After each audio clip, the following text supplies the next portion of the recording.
Hi, I'm Tim. Welcome to Watch You Want, and thanks for logging on. Today, we're looking at the Panerai Luminor Chronograph PAM 108 for AMG limited edition of 100 pieces. This watch is available for purchase on our retail website, watchyouwant.com. And if you like these videos, please subscribe to our YouTube channel, Watch You Want Inc. Now, one of 100 made 40 millimeters in brushed titanium and polished stainless steel, this watch on a full bimetallic bracelet can be seen on my wrist, which is 6 1/3 inches, 16 centimeters in circumference. Now the keys here are lightweight titanium and the 40 millimeter case.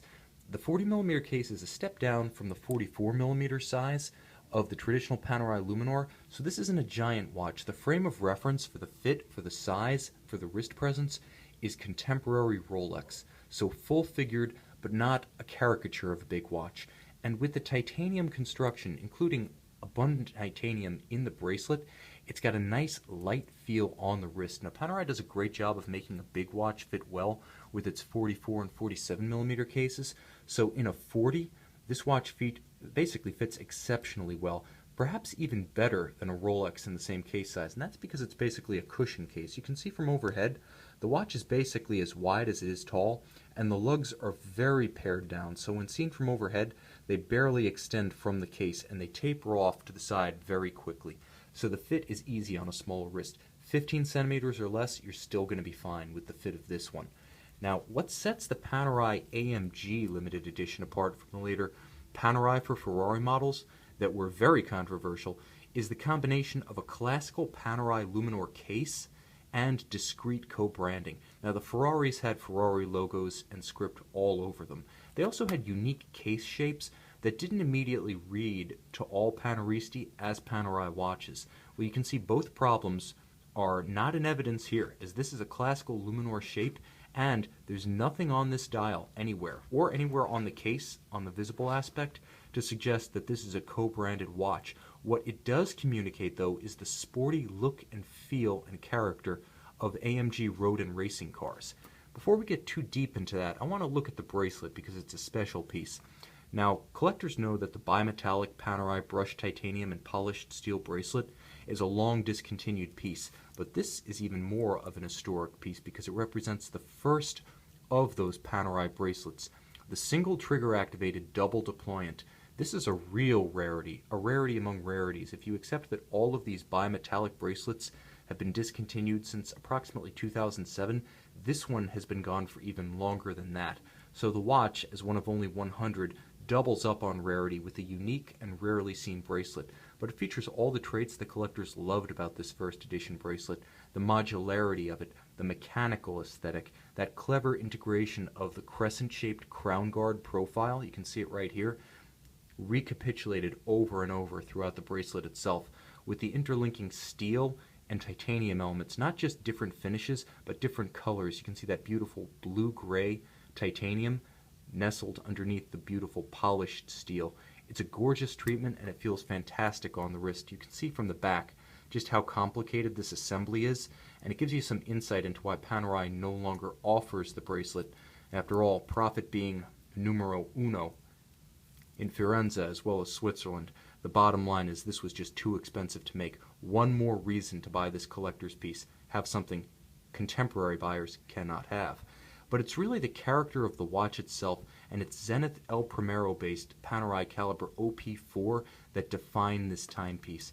The dial, surrounded by a gorgeous polished stainless steel tachymeter, gives it that requisite sporty flair and makes it a one-for-one competitor to something like a Rolex Daytona or some of the motorsports-themed Omega Speedmasters. But what really sets this one apart is the combination of a full Arabic dial with a set of lively colors, indications, and a sort of dished calibration with an hour and minute track that slopes inward to a matte black central dial that's evocative of an AMG speedometer. And that's the only real explicit automotive reference. I'm not even sure I would call it explicit. It's almost a suggestion, more implicit, so very discreet, but the intent is unmistakable. This is a motorsports chronograph. You can easily follow the progress of that broad, almost 70s style orange chronograph seconds hand. Now the El Primero based caliber, for those who know the Zenith El Primero, column wheel, traditional clockwork, You can hear audibly, you can feel in a tactile sense just how crisp that movement is. It's a real pleasure to use. Harder to make a column wheel chronograph, but the payoff as the owner is that it has a satisfying sensation to the ear and to the finger that you generally don't get with the coulisse or cam-based chronographs. Now, additional detail on this dial, first of all, the contrast is outstanding, but you can see the play of silver, white indications. You can see the almost key lime luminova on the hands, on the subdial hands, on the hour indices. You can see the guilloche of the sunken subregisters on a different plane than the hour and minute track, and of course the base central dial.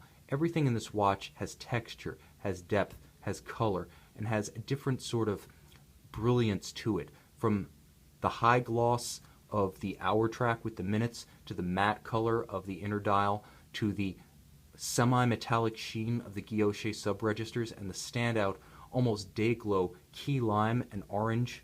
This watch has a lot of character. Legibility is a highlight, but so is the dial design, unique among Panerai watches. But for those who truly love watches, the best stuff is on the back. Now this is an El Primero. This is the caliber 400Z, so this is a tried and true Zenith movement, not detuned to 28,800 vibrations per hour as Rolex fitted the watch to its Daytona. This is the original 36,000 vibration per hour El Primero, the historic integrated high-beat chronograph that basically set the standards for modern chronograph movements when it debuted in 1969. Still going strong. This is a special piece because not only does it combine the COSC certification that Rolex sought and obtained for its modified El Primeros, but it combines that chronometer certification, that attestation of accuracy, with the original high beat rate that characterized the first and ultimately the definitive Zenith versions of this movement. So you get the COSC certification that defined the Rolex version, but you get the high beat heart rate that essentially is the soul of the El Primero. What you also get is Zenith's own standard of finishing. Now they're a little bit different in the way they finish movements, using perlage on bridges and distinguishing between watch movement tuning screws that are cobalt blue, heat blued, and those that simply fix bridges and levers in place, which are polished. But it's a gorgeous treatment, very traditional, just like the architecture of the movement itself. It mixes high technology, artisanal virtuosity, and elements of Swiss watchmaking tradition. And with a full display caseback, you can appreciate the works and show it off to your friends. Now this watch is one of 100 made, so exclusivity is assured. This is a reference you rarely see, and it's a model that's coveted by collectors. First, because it's rare, but second, because it is so discreet. There's nothing here that screams, I'm an AMG Mercedes watch. But let's face it, most guys who like watches also love cars, and that's a cool backstory, especially when the watch is so discreet about the association. Now, we know that these days AMG has its co-branding agreement with IWC, but for those who know AMG history, take my word for it, this is the hammer for your wrist.